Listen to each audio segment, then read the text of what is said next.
I've had my Porsche Taycon for 6 months now, which means it's time to give a review on whether or not I would buy it again. I'm gonna tell you about all the things I love about it, as well as go over some of the annoying things that this car does. And we're also gonna drive it to one of my luxury house flips that you're gonna get to see as well. All right, so let's talk about some of the good things with this car.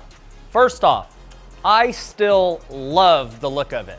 You know, sometimes when you buy a car, it looks really cool and you're all about it when you first get it. And then after a while, you get used to it and you start thinking like, okay, it's not really a big deal anymore. It's kind of normal to me now.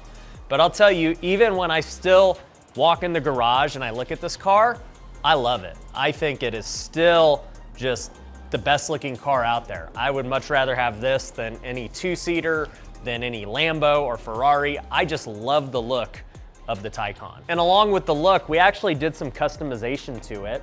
Originally, these wheels were more of a silver, and we got them painted white to match the body.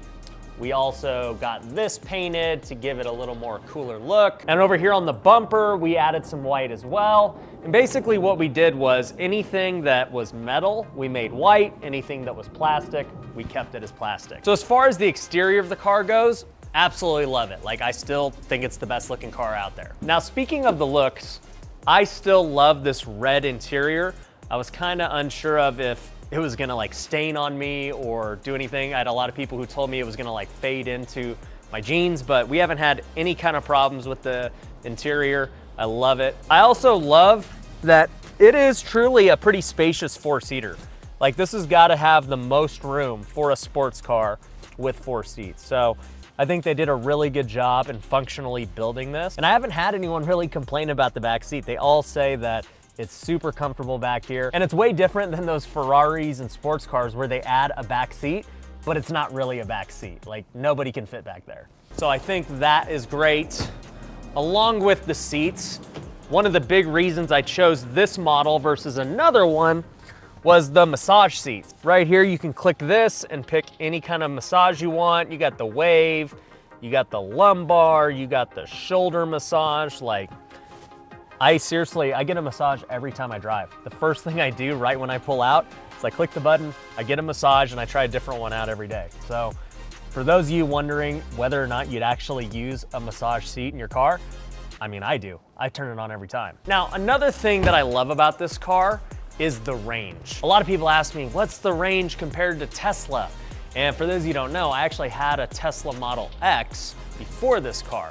And the Tesla had better range on paper. It had like 300 plus miles. But here's the thing, I had to charge the Tesla every other day. Like, the battery drained so quickly on it that it just made me not believe anything Tesla says about range. But with the Porsche, it gets 270 miles, and I can tell you, the 270 miles are legit. Like, I don't have to charge this thing, but maybe once or twice a week max.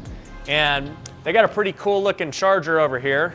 Ignore all the junk in my garage. We're actually getting ready to move, so we're storing some stuff, but I like the charger. I think it works great. It charges really fast, and it looks a lot cooler than the Tesla. Now, as far as function goes, those are some of my favorite features, but probably the best feature with the Porsche is the drive. So let me show you what I mean. Now, when it comes to driving the Taycan, I feel like Porsche absolutely killed it. I mean, just the acceleration that it gives whenever you want to hit it like out of nowhere, you can just pass anybody. Like, it's crazy. The other part about it is just the handling. I mean, even when you're accelerating, your ability to just turn and make a move is unlike any other car I've ever had. You know, the Tesla just can't really compare in how fun it is to drive compared to the Porsche. So, I mean, just overall, there's nothing that beats it. And I'm not even a driving enthusiast or a guy who can like really appreciate handling and all these things, because I don't really have anything to compare it to, but I see why when I drive this car that people just love going out to mountains and things and driving these cars and kind of going down these winding roads, because it really is fun just seeing how well this thing moves. And the final thing I'll say before I get into the negatives is when you feel this car compared to a Tesla, it just feels so much more luxurious. Like, how you open the door, when you feel just like the weight of the door closing, when you feel the steering wheel and everything inside the car, it's just on a totally different level of luxury. So I really appreciate all the craftsmanship that went into building this car. I mean, you can tell that Porsche has been doing it forever. They understand how to make a really good car. Even if this is their first electric one, they absolutely killed it on all of those fronts. Now, even though the praise is good, there are some negative things about this car that are kind of annoying when you really think about it, and you just wonder, how did Porsche allow this to happen? So the first one is just the tech overall.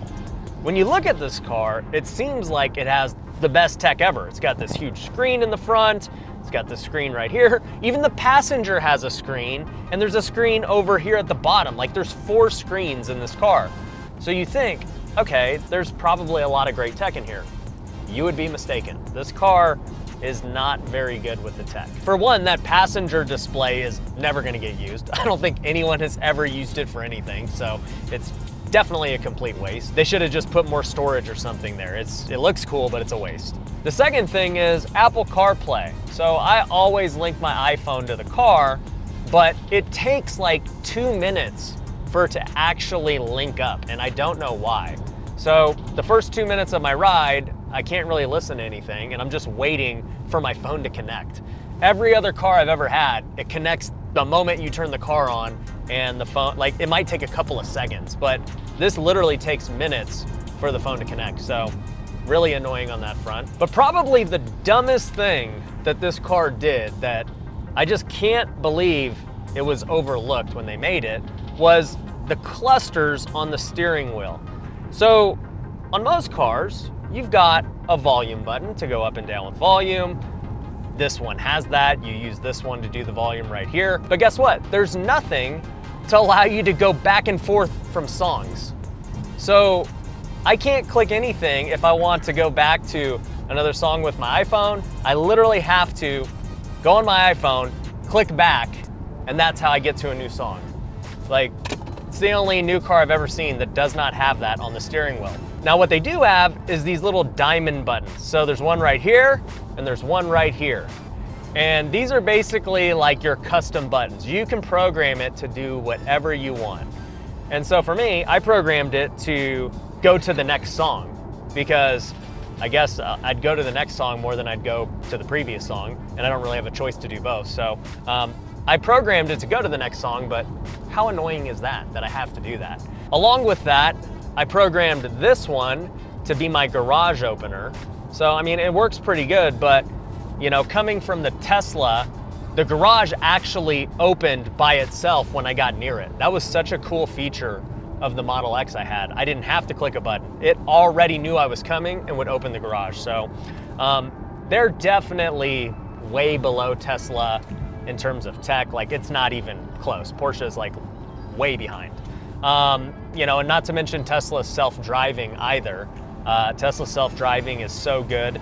And, you know, it's not to hate on this one. I mean, this self-driving is decent. It's right here. It's called the Porsche InnoDrive. And, you know, once it gets going, it can start taking over the wheel once it, I don't know, takes time to figure out the road, which it still hasn't. Right now it's on just cruise control, but let's see.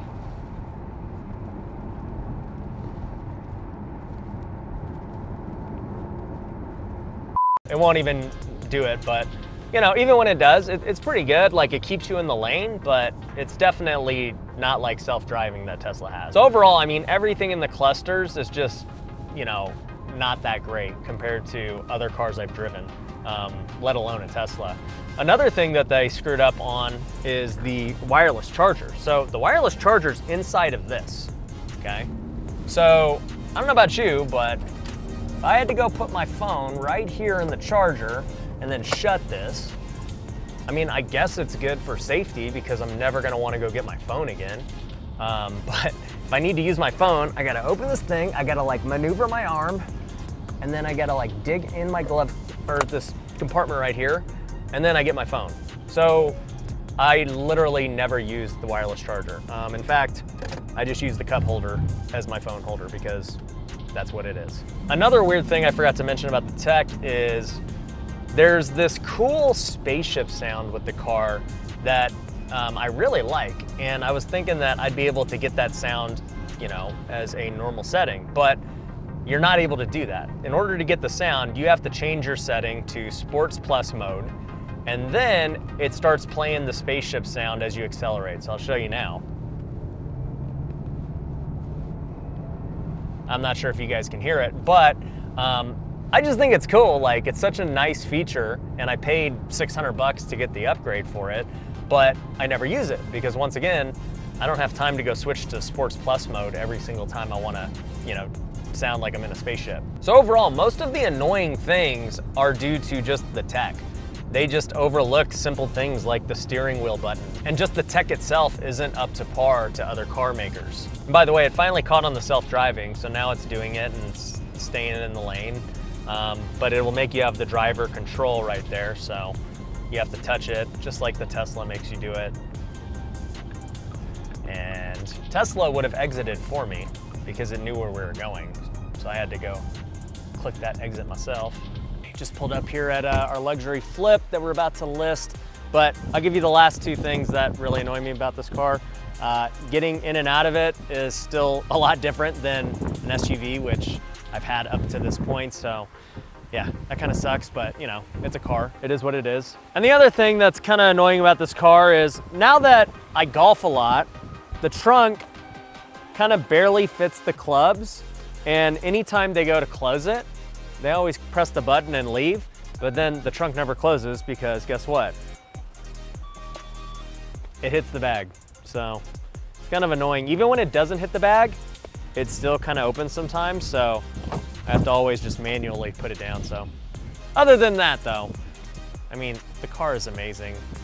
You know, the other things are nitpicking. And would I still buy this car 6 months later? Absolutely. I love this car. I have no intention of getting rid of it. I still think because I got such a good deal on it, brand new, I could probably sell it and make some money because the car market's so crazy. But I plan to keep this thing for a long time because it's such a fun joy to ride. But with that being said, I'm gonna go check out our luxury flip. We're gonna go sell it for $1.8 million. So if you wanna see how that's gonna play out, make sure you subscribe to this channel and you'll get to see the behind the scenes.